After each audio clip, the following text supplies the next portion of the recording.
Gujarat એટીએસે bogus visa બનાવી આપતા 4 લોકોની ધરપકડ કરી છે। લક્ઝમબર્ગ અને અન્ય દેશોના બોગસ વિઝા બનાવી આપતા હતા। આરોપી તબરેજ, મયંક ભારદ્વાજ, તેજેન્દ્ર ગજ્જર અને મનીષ પટેલની ધરપકડ કરવામાં આવી છે। આ લોકો અલગ અલગ લોકો પાસેથી લાખો રૂપિયા વસૂલ કરી નકલી વિઝા બનાવી આપતા હતા। મુખ્ય આરોપી તબરેજ હોવાનું સામે આવ્યું છે। इन्होंने 500 का लग्जमबर्ग कोटा वीज़ा इश्यू करवाया, ये उम्मीद करके कि उनको फेक एम्प्लॉयमेंट वहाँ दिया जाएगा। इस उम्मीद पे उन 500 के साथ चीटिंग किया गया। सबके साथ सबसे अराउंड 8 to 10 लाख के बीच में इनसे रोकड़ा दिया गया। ये एक बार नक्की करने के बाद हमको ये पता चला कि ये ऑर्गेनाइज्ड वे में इनको चीट किया गया। तो उस हिसाब से हमने एटीएस गुजरात में सेक्शन 318(3), 336(2), 336(3), 337, 338, 61 एंड 54 ऑफ भारतीय न्याय संहिता के अंतर्गत हमने केस दाखिल किया और इन चारों आरोपी को हमने अरेस्ट किया। અમદાવાદ એનસીબીની એમડી ડ્રગ્સ મામલે રાજસ્થાન અને મહારાષ્ટ્રમાં કાર્યવાહી હાથ ધરાઈ છે। રાજસ્થાન અને મહારાષ્ટ્ર પોલીસની મદદ લઈ આ કાર્યવાહી કરવામાં આવી। એનસીબી પહેલા અમદાવાદ હિંમતનગર હાઈવે પરથી 4.5 કિલો એમડી બનાવવા માટેનો પાવડર ઝડપી લેવાયો હતો। તપાસ બાદ આની ચેઇન રાજસ્થાનના પ્રતાપગઢ સુધી પહોંચી હતી। રાજસ્થાન પોલીસની મદદ લઈને જગ્યા પર તપાસ શરૂ કરવામાં આવી હતી। તપાસ કરતા એમડી ડ્રગ્સ રાજસ્થાનના બારમેરના એક ગામમાં બનતું હોવાનું સામે આવ્યું। જેસીબીની મદદથી તપાસ કરવામાં આવતા તપાસમાં આ ચેઇન એ મહારાષ્ટ્રના રાયગઢ જિલ્લામાં પહોંચી। ત્યાંથી કેટમાઇન પાવડર એ 34 કિલો અને 12 લીટર લિક્વિડ મળી આવેલું। સિદ્દીક ખાન મેવ રાજસ્થાનમાં ઓપરેટ કરતા હતા, તો બિરજુ શુક્લા અને અલી મોહમ્મદનું નામ પણ સામે આવતા એનસીબીએ આ મામલે વધુ તપાસ શરૂ કરી છે। તો સુરતના લિંબાયત વિસ્તારમાં થયેલ આલોક અગ્રવાલ હત્યા કેસમાં મહત્વના સમાચાર।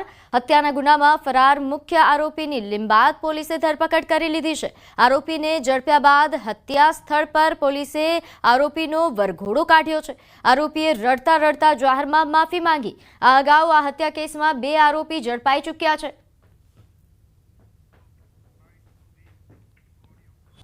ત્રણ વ્યક્તિઓ છે એ લોકોએ કબૂલાત કરી છે કે એની સાથે અન્ય એક વ્યક્તિ અશફાક ઉર્ફે કૌવા છે, એ કૌવાના કહેવાથી આ લોકોએ હત્યા નિપજાવી હતી। જે અશફાક છે એનો ઝઘડો જે ભોગ બનનાર સાથે થયો હતો થોડાક દિવસો અગાઉ, અને એનો બદલો લેવા માટે જ એણે આ તમામને કીધું હતું। આ ચારે મિત્રો છે, આને ઉપરાંત અન્ય આરોપીઓ પણ આમાં સંડોવાયેલા છે। તો ગાંધીનગર સેક્ટર 24 ખાતે જ્વેલર્સની દુકાન લૂંટવાનો પ્રયાસ કરવામાં આવ્યો। હરિઓમ જ્વેલર્સની દુકાન લૂંટવાનો પ્રયાસ થયો, જેના સમાચાર છે। 30 સપ્ટેમ્બર હરિઓમ જ્વેલર્સ ખાતે 2 વ્યક્તિ બુકાની ધારણ કરીને અહીં હાથમાં પિસ્તોલ બનાવીને લૂંટ કરવાનો પ્રયાસ કર્યો હતો। ગાંધીનગર પોલીસે ચોરી અને લૂંટને અંજામ આપનાર 4 લોકોની ધરપકડ કરી, જેમાંથી 6 માંથી 4ની ધરપકડ અને 2 આરોપીની શોધખોળ હજુ ચાલુ છે। રાકેશ સોલંકી પેથાપુરના રહેવાસી હોવાનું સામે આવ્યું છે, તો શાહરૂખ ડેલીઘરા જુહાપુરનો રહીશ છે। ગજેન્દ્ર પરમાર એ પેથાપુરનો રહીશ હોવાનું સામે આવ્યું છે। પોલીસ ધરપકડ કરેલા ભાવેશ ચૌહાણ એક કલોલનો રહેવાસી છે।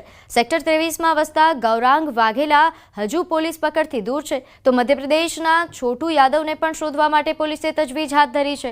રાકેશ સોલંકી અને શાહરૂખ બંને આરોપી પર 7 ગુના નોંધાયેલા છે। આરોપી સામે અમદાવાદ વસ્ત્રાપુર વિસ્તારમાં ચેઇન સ્નેચિંગ તેમજ ચાંદખેડા ગાડી સળગાવવાના ગંભીર ગુનામાં પણ તે આરોપી છે।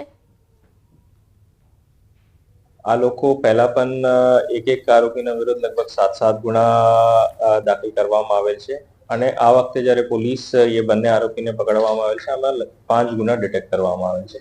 એક સેક્ટર 21 પોલીસ સ્ટેશનના લૂંટની પ્રયાસ, એક ચેઇન સ્નેચિંગની બનાવ, એક વસ્ત્રાપુરમાં ચેઇન સ્નેચિંગની બનાવ અને એક ચાંદખેડા પોલીસ સ્ટેશનની વ્હીકલ સળગાવવાની બનાવ।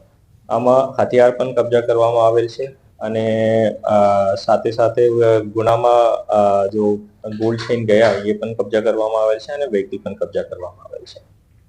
બનાસકાંઠાના મુખ્ય મથક પાલનપુર હાઈવે પર આવેલા એરોમા સર્કલ પર થતી ટ્રાફિક સમસ્યા નિવારવા માટે જગાણા નજીકથી સોનગઢ સુધી બાયપાસ રોડ મંજૂર કરવામાં આવ્યો છે।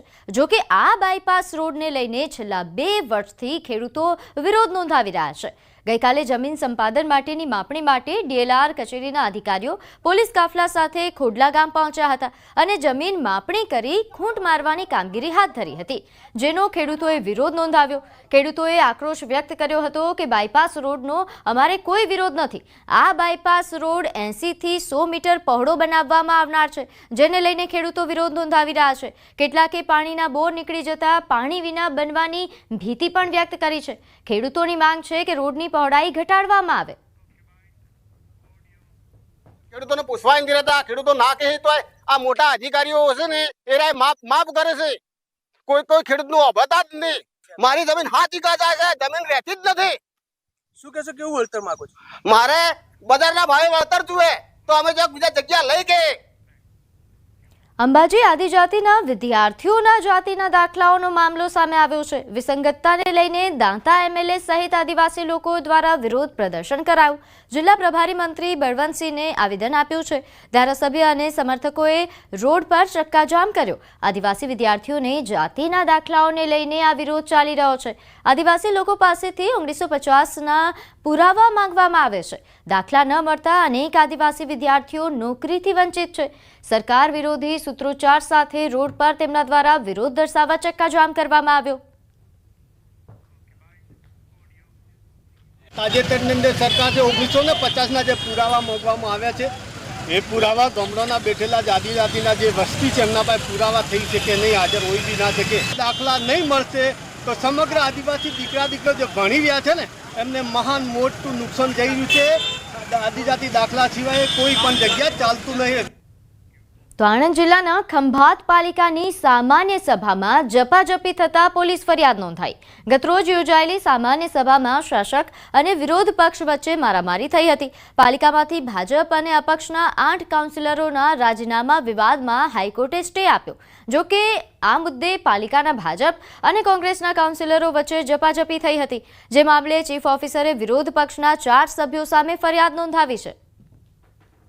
ખંભાતના પ્રાણ પ્રશ્નો માટે અમારે છેલ્લા શ્વાસ સુધી લડવું પડશે, તો અમે છેલ્લા શ્વાસ સુધી લડીશું।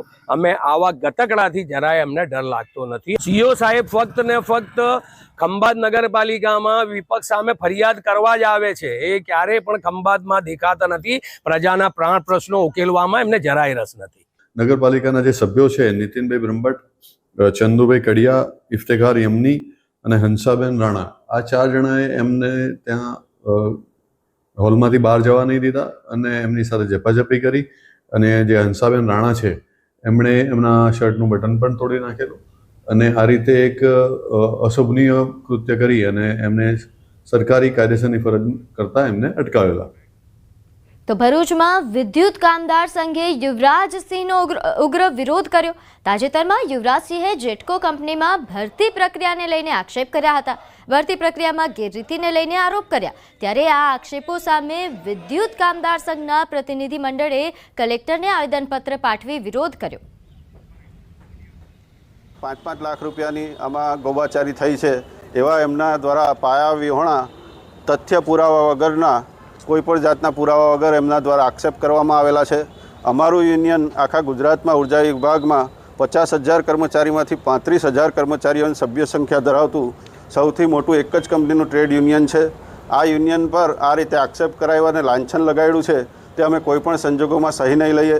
યુવરાજસિંહ પાસે જો આના પુરાવા હોય તો એ જાહેર કરે। હવે નજર કરીશું ટોપ 3 હેડલાઇન્સ પર। 15 થી 21 ઓગસ્ટમાં વધી શકે છે વરસાદનું જોર। તહેવારોમાં ખાનગી ટ્રાવેલ્સ ચાલકો બન્યા બેફામ। અમિત શાહ આજથી 3 દિવસ ગુજરાત પ્રવાસે।